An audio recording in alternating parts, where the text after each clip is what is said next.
too many people use the word I in their summary, like I do this and I'm all about this, when actually the word they should be using is you. This is what you're going through, and maybe you want to be in this place instead. If this is you, then this is what we are all about.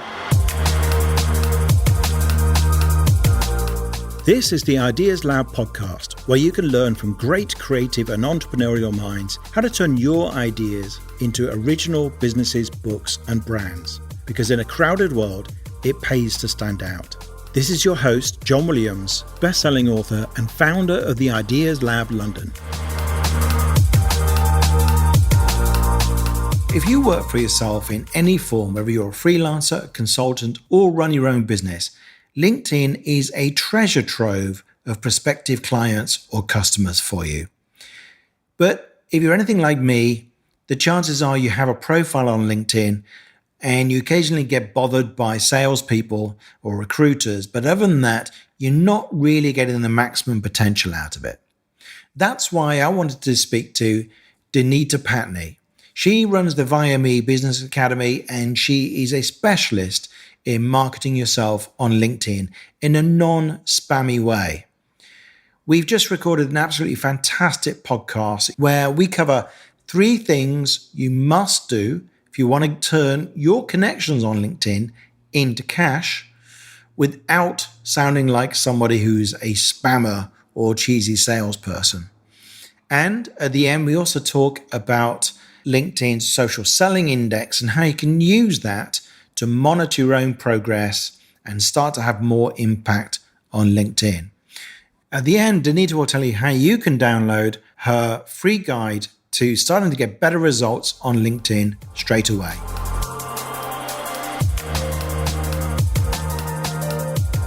Hello, Deenita. Thanks very much for joining us on the Ideas Lab podcast. Oh, thank you very much, John. I'm really excited to be here. Really excited. Now, I was very excited when I found out that you were a LinkedIn expert in particular, because I use LinkedIn very half-heartedly, and that's being forgiving. So I think there are a lot of people who've stuck their profile on LinkedIn who are entrepreneurs. It's a little bit different if you're looking for jobs. So we're going to talk to people who are self-employed, freelance, or entrepreneurs. There is a world of clients on LinkedIn, particularly if you sell to corporations or you sell to people who are independent consultants and freelancers.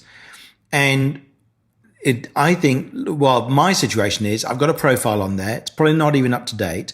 I sporadically post things there using, when I'm posting to other places.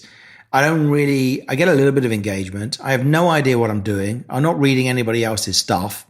And I feel like I'm wasting a big opportunity. Am I right that I'm wasting an opportunity here? Well, first of all, John, you sound like many, many other people who are in a similar situation, especially where you are an entrepreneur or even a small business owner, and ultimately somebody who has a product or service of some kind, or a message that they want to get out there. A certain time ago, LinkedIn, wasn't the most effective tool, but you are definitely right in what you're assuming now, as in it's a lost opportunity if you're not on it, and it's a really powerful platform that, when you understand it as a marketing tool, it's one of the best to help you grow, engage, and entice people, the right people, as in the people who need your service or your product, entice them to really see you as the expert in what you do. And hopefully from there on, start to not only grow your network, build your relationships, but turn those customers that you want to attract into paying customers, turn those prospects into paying customers. So yeah, definitely a big opportunity when you start doing some of the things that LinkedIn has for you right there on a great platform. Yeah, no, that's good. And you really, I like your strapline of turn connections into cash. It sounds a bit, basic, but what the hell? I think there's such a lot of opportunity there. If you've got good stuff that people need and you're not going to LinkedIn to sell that stuff, and you really, as you say, you're really missing something. Now, you were going to give us 3 things that I and people like me should be doing in order to get their LinkedIn act together and actually start that process of turning connections into cash. So should we start going through those? Start with the first of the three?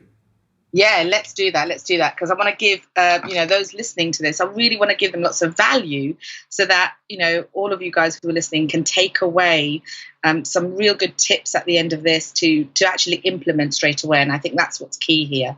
So let's start off with the first one. So the first element and the first kind of must do on LinkedIn is really, really important, because when you kind of master this, and usually what happens is, most businesses or most business owners kind of look into this half-heartedly, but then they don't realize the power of it when it comes to LinkedIn marketing and what they can do with it. So when they do this, not only will they start to speak the same language, and I don't mean French or Spanish or anything like that, but, really speak the same language in terms of the lingo, what their customers are going through. When you start to speak the same language as your customers and they understand you, what happens is they will then be more attracted to want to come to you. And that is really key, because obviously here we're talking about how do I attract more and more of the right people, not just anyone on LinkedIn. So this first point is really key. And the first point is avatar. Now, what do I mean by avatar? Well, most people have heard the phrase, or certainly business owners, solopreneurs, entrepreneurs, etc., will have heard the phrase, you've got to create a customer avatar. And that is absolutely key. But in terms of LinkedIn, I talk about it in a slightly deeper level as well, in terms of really understanding the kind of spiel, the kind of dialogue that your customers, your target market, are saying to themselves, and how you can tap into that, so that when your profile features some of this language, features some of the keywords, as they're passing through your profile, or they're looking at your profile, or they're searching for you or searching for somebody like you, suddenly your profile speaks to them.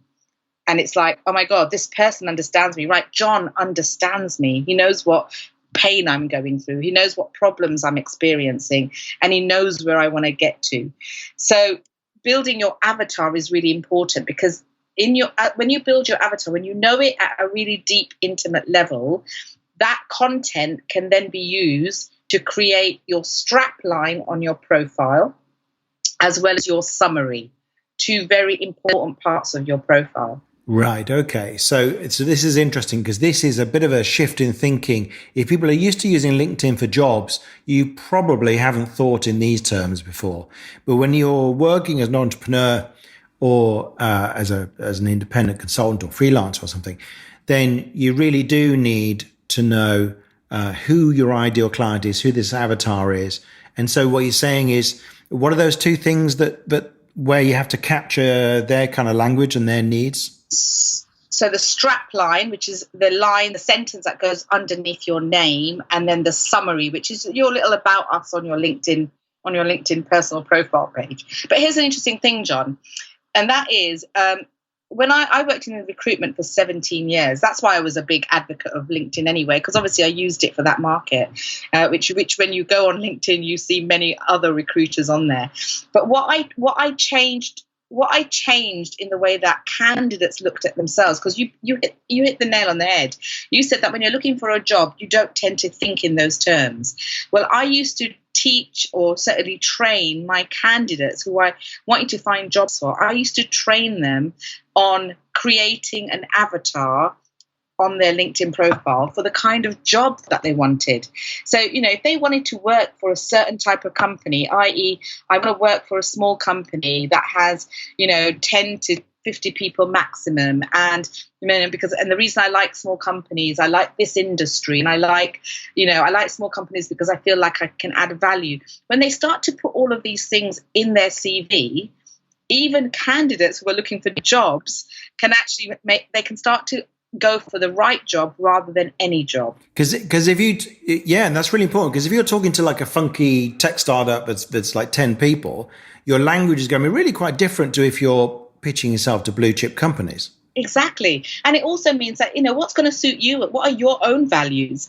So the interesting thing is, I always found that why is it that only business people market themselves, but actually job seekers don't. And that's kind of how the whole marketing journey for me began, because I was like, no, this should matter with everyone. So when I started training people on LinkedIn, and my target market was very similar to who your target market is on the podcast, John, as in, like you said, entrepreneurs, small businesses, consultants.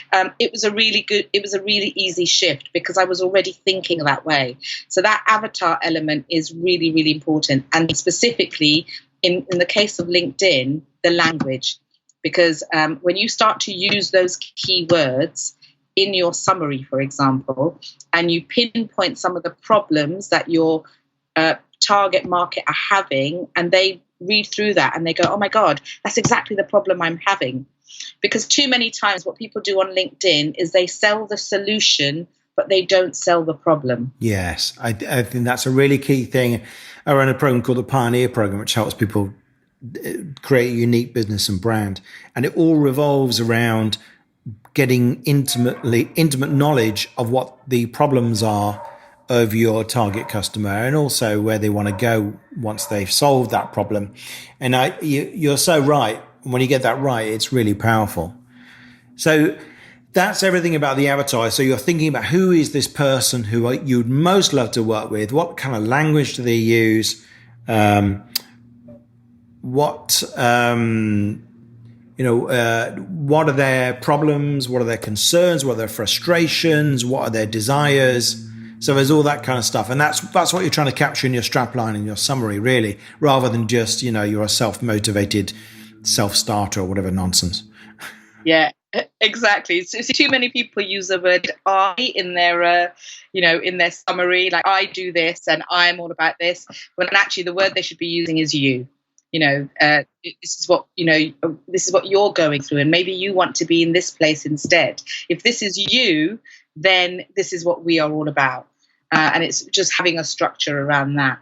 So when you master the avatar, the next 2 points I want to talk to you about, they just become a lot better, because then. And the reason, you have to cover avatar first, and you have to look at that first, is because that will now permeate throughout all of the content and information and creation that you do on your social media, not just on LinkedIn, but on any social media. So shall we move on to the next one? So the second bit, now that you've got your avatar, you've got, you know exactly what they're all about. You know exactly where they hang out. You know what kind of things they're into. You know everything about them that you need to know. This makes this next point a lot easier, because this is, the key thing about this next point is you have to be consistent with it, and you have to be willing to put yourself out there. So this is about attract. So you built your avatar. Now, how do you go about and attract the right people to your profile? How do you attract them to come and connect with you, and not just attract anybody, but attract the right people? Because like you said, with the whole, you're an expert in the whole sales process. So that whole thing about, you try to go for everyone and you'll get no one is so true. So here we talk about content. This is all about using content to position yourself as an authority in what you do, in whatever your expertise is. And you do that through different types of content. There's video content, there's posts, there's sharing content, there's liking other people's content, there's asking questions. There's so many different types of content.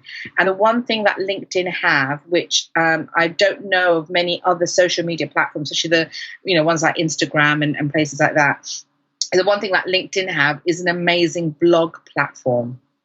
And when you utilize the blogging platform, it's so sophisticated, it's really well laid out, it's really easy to use, it's brilliant for uploading images and videos, it's all of that. So you don't even need to go to an external, blog platform to do that. You can do it on LinkedIn. You can then share it on your other social media platforms like Facebook, like Twitter, and use the link to share it on your other social media platforms, and still drive traffic back to your LinkedIn profile. So It's an amazing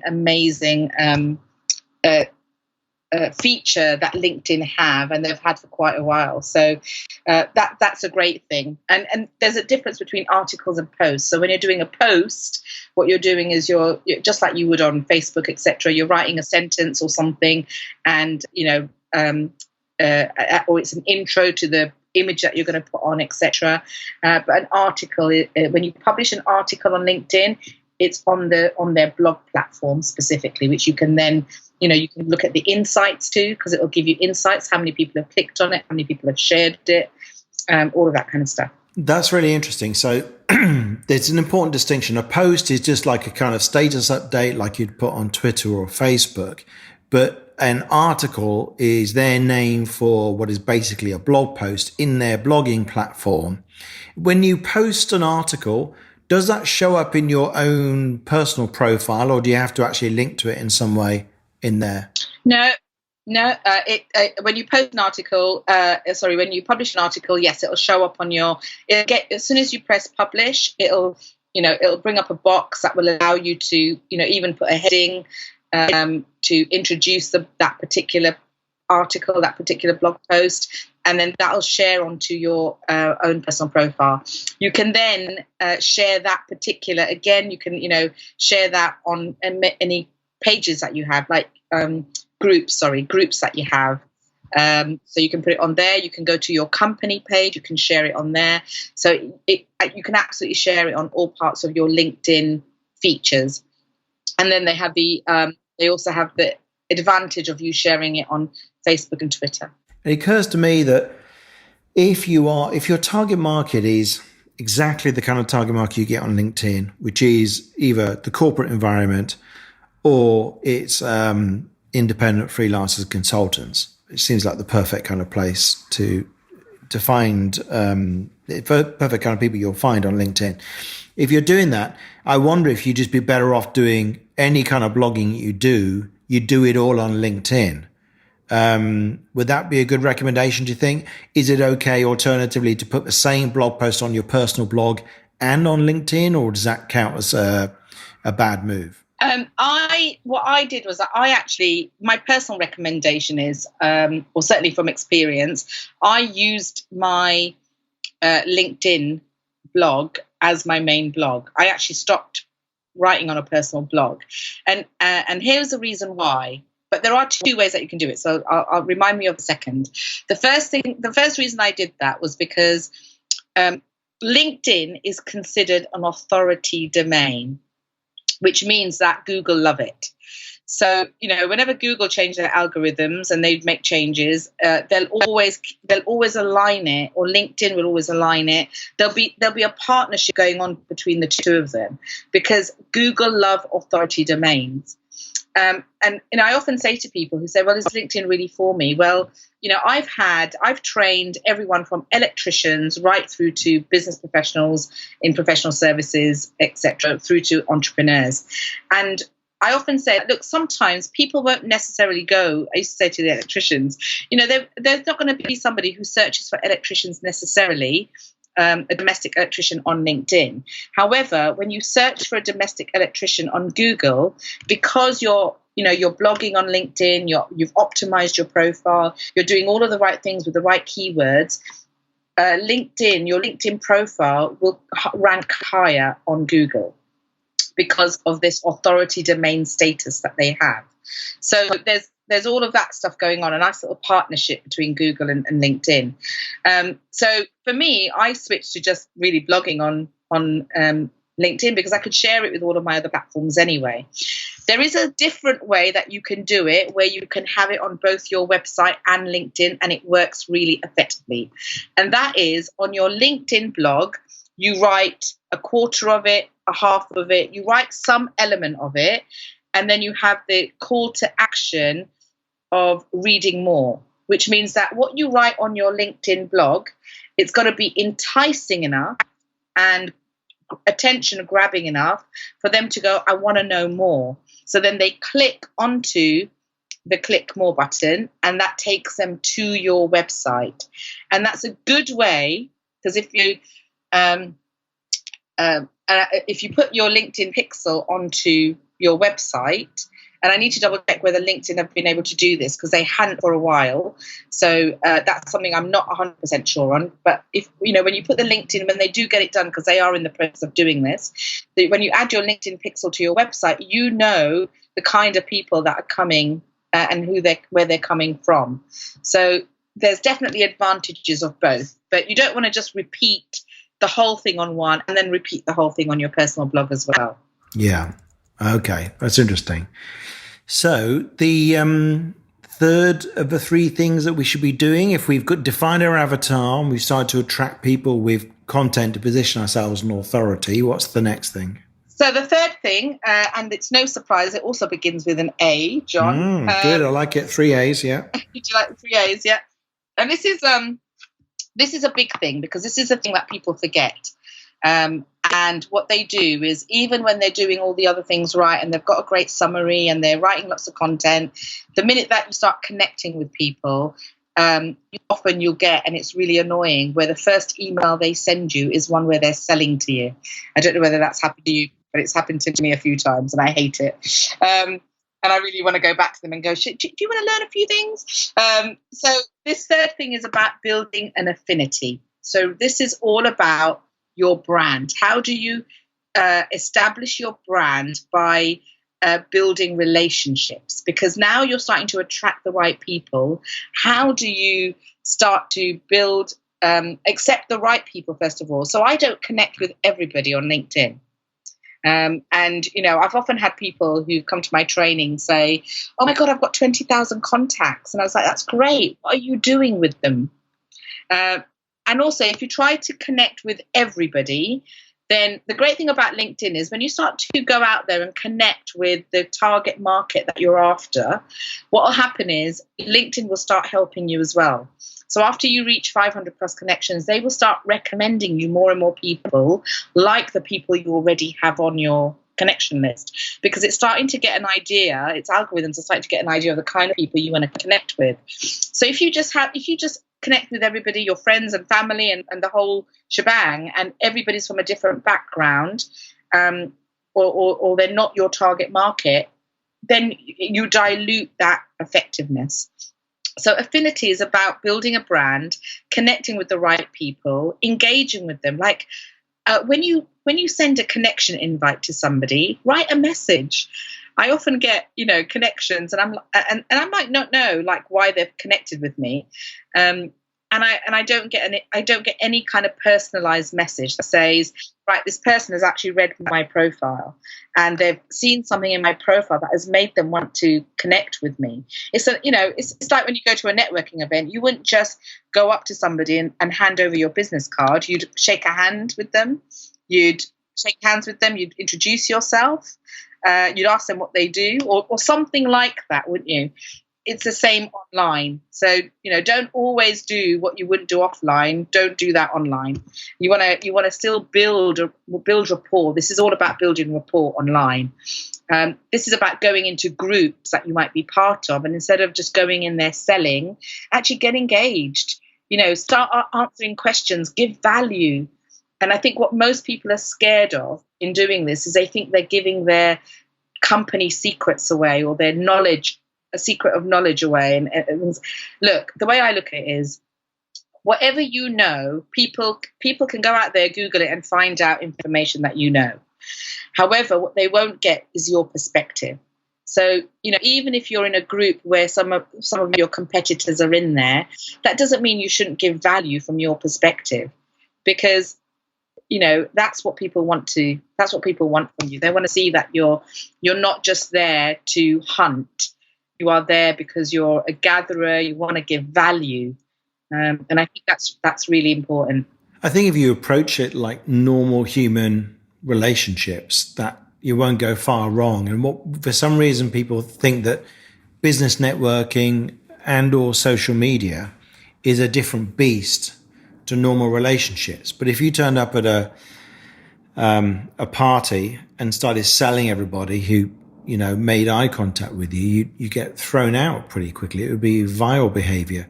But for some reason we seem to think that's okay in social media.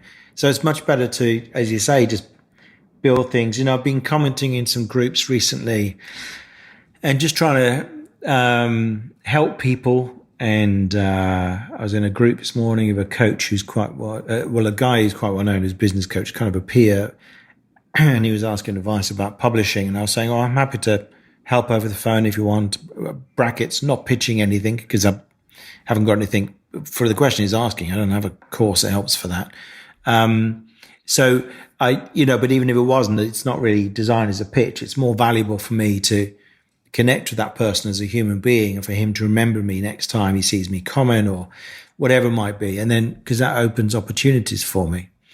So I think that's a really important reminder for people. And if for anyone who's listening to this thinking, LinkedIn, it sounds awful, maybe this will help you to think that to treat it more like a normal human environment. So just because some people who you connect with immediately send you a stupid spammy message doesn't mean that you should do that or that that's the default way of doing things on LinkedIn.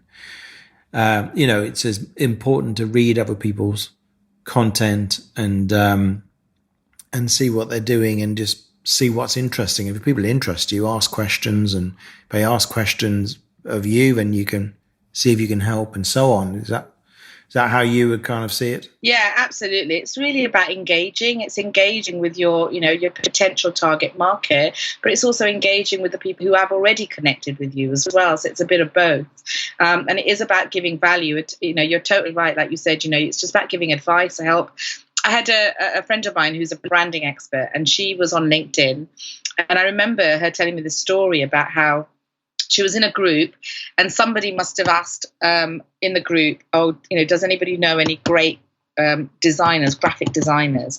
Now, she ran a branding agency where she would be able to help them build I think it was a designer for a website, actually. So she could actually help them build their website. But instead of saying, we can help you do that, what she did was she said to them, look, that's great. It's really exciting for you that you're going to build this website. I hope it goes really well. Here are just some questions that you should ask whoever you speak to. Because if you ask these questions, and you'll be able to figure out who the right person is for you. So make sure you cover all of these areas so that you know what informed decision to make in terms of your web designer. Lo and behold, and I think it's that whole thing. Do things without expecting anything in return. It's that kind of unconditional love almost, isn't it? So do it without expecting anything back, because, she was very quickly, that person rang her up, thanked her for all the advice, and then asked what they did, and they got the business. So, it is about, it's about giving value. There used to be a saying, ask and you shall receive. And that is now replaced by give, and then ask. Yeah. And I think that's it's a nice example you give. And I know once or twice on Facebook or somewhere else, I've said, does anyone have recommendations for a good web designer? And I very quickly lost the will to live, because people comment underneath and they tag designers, but don't link to their website. Or the designer suddenly goes, hey, PM me, let's have a conversation. It's kind of like, the first thing is I need to see your portfolio. I've got good taste, and an awful lot of people who call themselves designers have worse visual taste than me that I've seen. And so first thing I want to see is your work and whether it's good. And then I want to have a discussion. So having a kind of, at least somebody just thinking about that rather than just tagging somebody or saying, hey, let's jump onto a call or something like that. I mean, you're not thinking what the process is for me. So, if you're a smart designer, you go, hi, John, what kind of criteria are you judging on and what's most important to you? And I'll see what I can do to help. And if I say, well, what I want to see is the quality of your work and how great it looks first and foremost, then they go, oh, great. Okay. So here's my portfolio. Let me know what you think. And happy to have a conversation then. So that would be a normal conversation that doesn't immediately try to move to a close. So, I think that's really nice. So you're talking about going into groups, helping people, and presumably there's this shows my complete ignorance of if I look, where do I find like just the general news of what other people are doing and posting so I can actually get involved? Yeah, so basically, obviously on your LinkedIn profile, when you first land into your LinkedIn, it won't take you to your personal profile, it'll take you into a news feed. So that's where people who are connected with you will be posting things. If they're liking their own connection posts, that is just like a normal news feed like you would get on Facebook, for example. So that's a home page. And then if you want to look at groups, so there's a number of ways that you can search for groups. So one is on the search bar at the top, if you're looking for, let's say, marketing groups, you might put, just the search word marketing, and in a drop down list, you'll see that you'll get, you'll get different titles with marketing in it, but what you'll see is next to it, it'll say company or it'll say group. So you can see that, there's actually groups there. But the other way to do it is, again, at the top navigation bar, there is I believe it should say work. I think that's the title they've got at the top. It's a top right-hand corner. And when you click down onto work, one of the words is groups. And you can go in there and search. So, yeah. So there are definitely ways that you can. And then you can just, and often it's good when you search for these groups, you can then, you can look for how many members are part of that group, how active it is. Some groups might be private, so you might have to request to join, for example. So there's various different things there. Yeah, that's interesting. And I can choose to search just groups. And now you mentioned earlier to me before we started recording about a social selling index. And this sounds quite important. Do you want to explain what this thing is and why it matters? Yeah, let me give you a brief explanation of why it came about and why I think it's a really good way of helping you, those listening to this, helping you really understand what to focus on, especially if you want to market yourself or your business or your product or your service. So this is a really good way of kind of selling yourself without selling yourself, if that makes sense. The social selling index, I'm going to read out a URL because you guys can all do this for yourself. So the URL for the social selling index is www.linkedin.com. Sorry, not linkedin.com. It's LinkedIn /sales/SSI. Let me just test that because I just want to make sure it works. So it's... Sorry, let me just do that again just to make sure I've given you the right one. So it is. Oh, this is it. LinkedIn.com/sales/SSI. SSI. Perfect. Yeah, that's the one. And then literally you'll see that you can get it. It'll bring up your social selling index score. Okay, because when it's on your laptop, it connects you to your own LinkedIn account. So now here's the great thing about this. When this first started, this was only rolled out to people who subscribed to what LinkedIn sell as a sales navigator. Now, the sales navigator membership that LinkedIn has, I think it's about £80 a month or something like that. But it's specifically a great sales lead generation tool. So it is a bit more targeted for, in terms of its connections. You're filling in a bit of information on there, and it helps you to find and target your ideal clients and customers.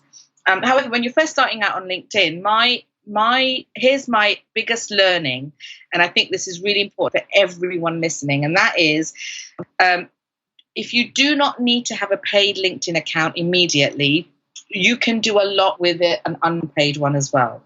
And that is because both LinkedIn and actually Instagram as well, but LinkedIn is one of the best organic growth social media platforms at the moment. So if you want to grow organically, it's one of the best platforms you can do it on, because at the moment it hasn't been saturated by adverts and advertising. Whereas if you look at Facebook, it's now, everybody's on Facebook ads. Now that's good, because actually advertising on Facebook is actually one of the best ways to advertise because of how cheap it is. So you want to take advantage of that. But now what Facebook does is organic growth, because it's got to look after its paying customers.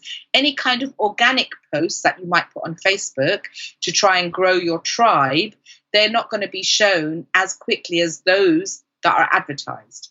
Whereas on LinkedIn, organic posts are given priority still. So that's a key thing. So with Sales Navigator, what the Social Selling Index was, it was a way, and Sales Navigator was a really good tool for sales professionals. So whether you were working in a big corporate or whether you were a salesperson in your own business, it was a really good tool because it helped you to generate more sales, as the name suggests. However, and so the Social Scoring Index helped them get better at 4 different categories so that they could maximize the opportunity of generating leads, and the right leads because of their target market. Eventually, what LinkedIn did was they rolled this social selling index out to all the members now. So they didn't just hold it back for those who had purchased Sales Navigator. They've now given it out to everyone. Now, the cynical part of me, John, is they've rolled it out because obviously they do want to sell more Sales Navigator subscriptions, because obviously they're always seeding the fact that if you have the Sales Navigator tool, you can help increase your score. However, you can increase your score in a really good way by using these 4 techniques. I'm going to give you a couple of tips under each one. But just first of all then, if I have, so I'm looking at my social selling index right now, it's 58 out of 100. It says I'm top 10% industry SSI rank. I don't know if that's good or bad. If I get my SSI up higher, what does that do for me? What's going to be the difference? It's about you being more visible, and it's about you attracting more of the type of people that you want. It means that you're more consistent. Consistency is key when it comes to your social media. So the score that you're looking for as a minimum is 70. Yeah. So that when you're 70 or above, it means you're doing a pretty good job of, because there's 4 different pillars that they measure you on. And these 4 pillars, which I'm going to explain in a second, the scoring is 25 in each of them. So what happens is you can then look at your scoring and go, oh, so I've scored really good on one, and the one that I'm not doing so well in is the second one. So let me do more on that. Let me focus more on doing this. And then, but just to be clear though, what I'm trying to work out is, apart from it's a measure of your own effectiveness, does it do anything in the algorithm to mean that you get shown different stuff, your stuff gets shown to more people or something like that? What it's measuring is the fact that you are being shown to more people, because if you're ranking higher, for example, so where you can see where you said like you're the top 2% and top 5% or whatever it said, if you look underneath the graph, it'll tell you what the average score is of people in your industry. So if you're higher than that score, then at least you're being, people, there's more people engaging with you, or there's more people connecting with you. It all depends on those 4 things.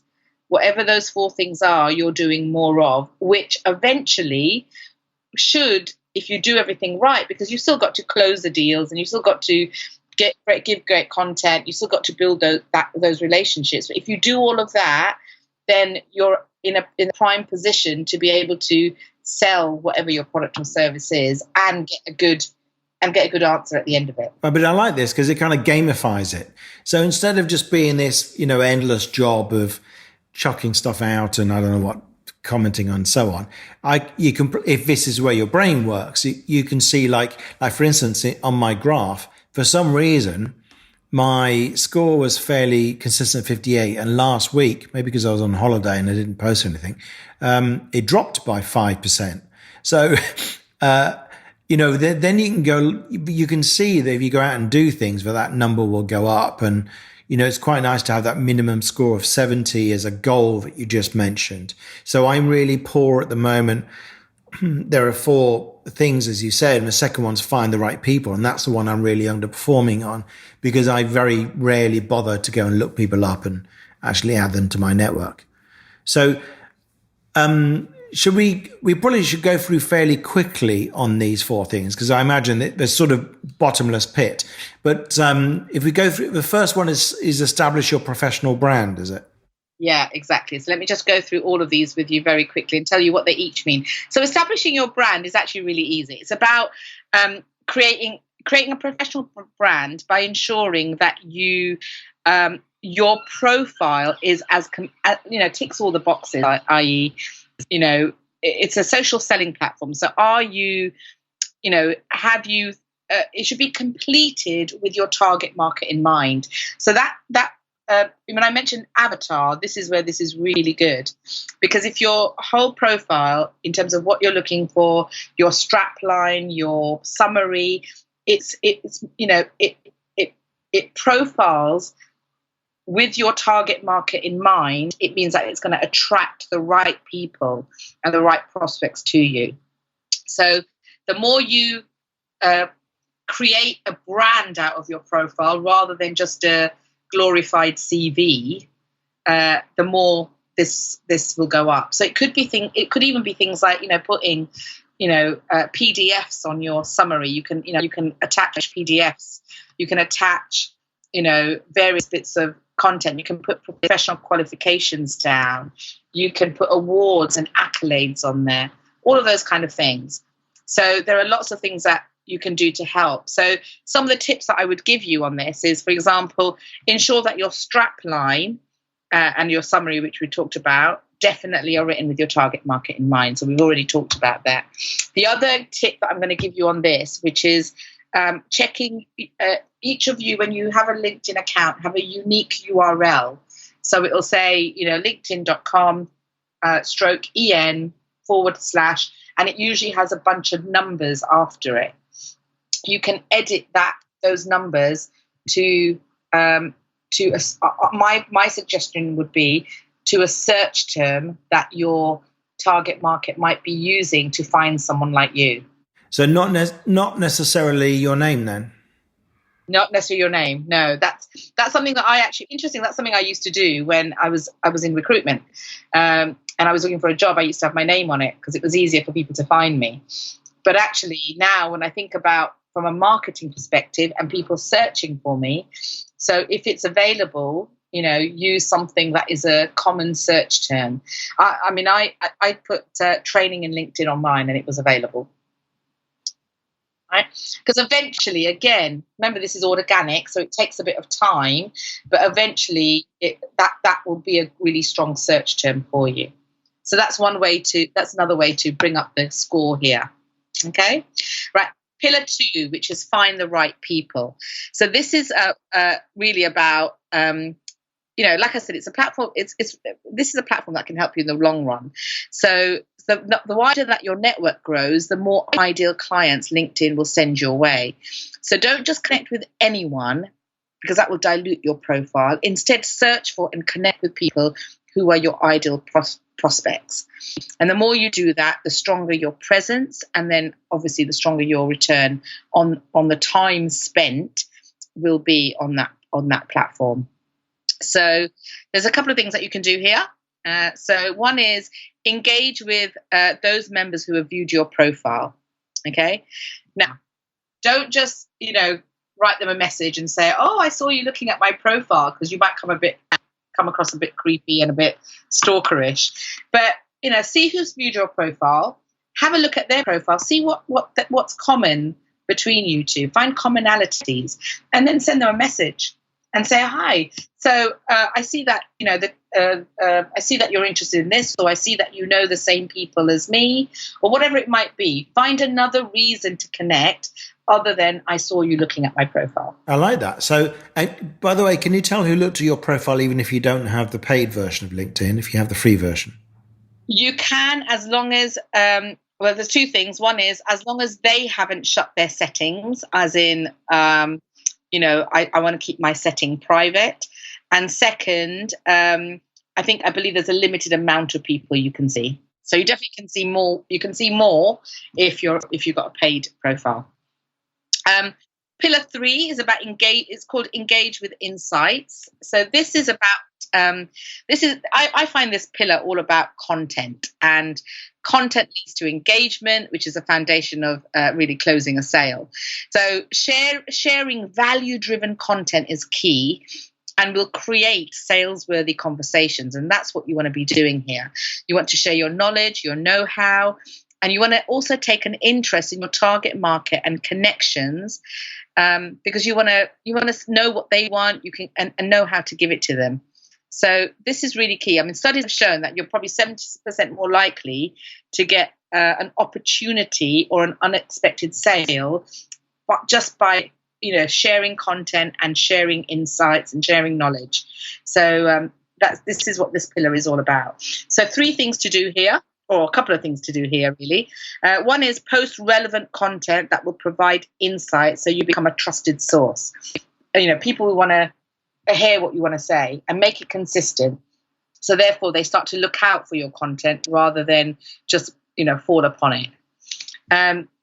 And the next bit, which I think is really key, is engage, which we talked about already, is engaging in groups and discussions where you know your connections and prospects hang out, and don't just observe, comment and advise and converse. Start conversations. Yeah. And then these 3 pillars actually help with the 4th pillar, because the 4th pillar is all about building strong relationships.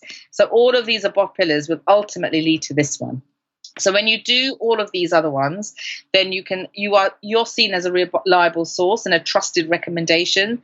So therefore, the sales will then automatically start to come your way.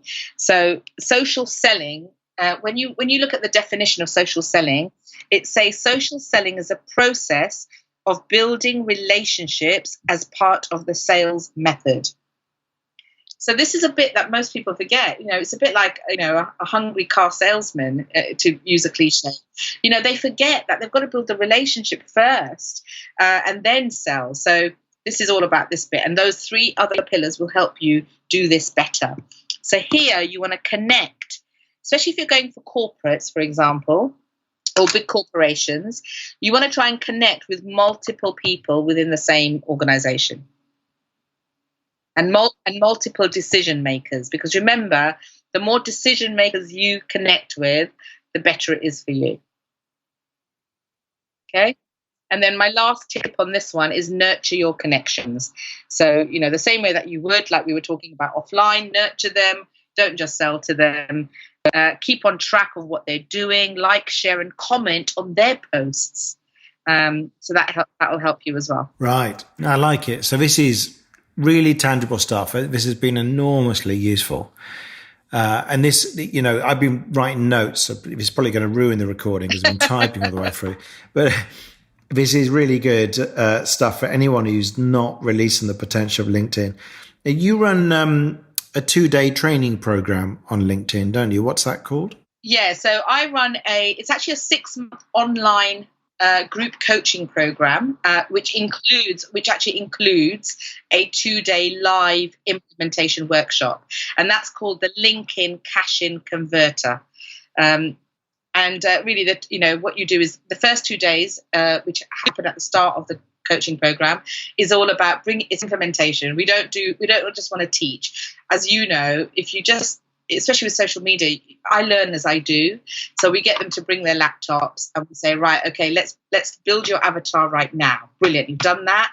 Now let's convert that into a summary. We get them to write the summary there and their strap line. We give them feedback on how to make it better, and we get them to put it on their LinkedIn profile straight away. So we basically go through all of that. It's a lot of the stuff that I've taught you, all of these 3 areas and another 3 more. And then the reason we have the coaching program over the 6 months is accountability and consistency. We want people, I'm really keen on wanting people not just to come and say, oh, that was a great 2-day workshop, I've learned a lot about LinkedIn, but really actually experience the power of the platform. So yeah, that's really important. That sounds great. So they can find everything out about what you do at viami.com, which is viamii.com. That's right, isn't it? Yeah, that's perfect. Yeah, that's right. All the information is on there. And of course, they can find you, Deenita Pattni, on LinkedIn. And they can. go and model the way that you've presented yourself on LinkedIn, learn a lot of stuff there. You can find me, John Williams, on LinkedIn as well.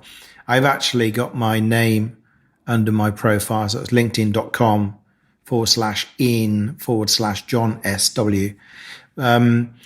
But Oh, now the other thing is you're just in the process of creating a free download for people. Can you describe what this is? Because we're going to get this to everyone. Perfect. So I've got a free ebook, which is called Leveraging LinkedIn. And the strapline of this is Get More Sales by Increasing Your Social Selling Index Score. So just really what we spoke about with lots of other tips on there.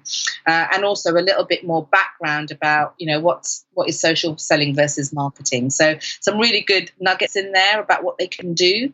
And I've literally just written it. So it's just gone off to the designers to get designed. And then I'd love to be able to send that out to your audience, John, for taking the time out to listen to this. So what we'll do is once it's available, we'll put a link on the page. But until then, because this recording is going out quite quickly, they can email you at Deenita, which is DEENITA, at viamii.com. Yeah, and absolutely. You'll send it to them, and you'll also, no doubt, keep them in touch with everything else you're doing. So yeah, absolutely. Yeah, so that is really good. Oh, mention the subject line. Yeah. So if you mention in the subject, the Ideas Lab podcast, and Deenita will send you that download that will get you started turning your LinkedIn connections into cash. So I'm going to go away and try and get my Find the Right People score up, because apparently that is what's holding me back. This has been so good, Deenita. So I knew when I met you the other day up in Solihull when we were doing that training course that I thought, here's somebody with a head screwed on, and my judgment was right. So it's been an absolute pleasure. Awesome. It has been a pleasure, and thank you so much for inviting me. I was really chuffed when I got the invitation. So you invited me for dinner on the evening, and then on the podcast the next day. So that's all good. It's great making connections in life as well. There you go. Not just LinkedIn. Okay, good. Well, thanks very much. Awesome. Thank you very much. Thanks for listening to this episode of the Ideas Lab podcast. Please do subscribe, and if you've enjoyed this episode, it would be great if you could leave us a review. You can get links and details of everything mentioned in the podcast in the show notes, along with photos and video clips from many of our episodes. Just go to theideaslab.org/podcast.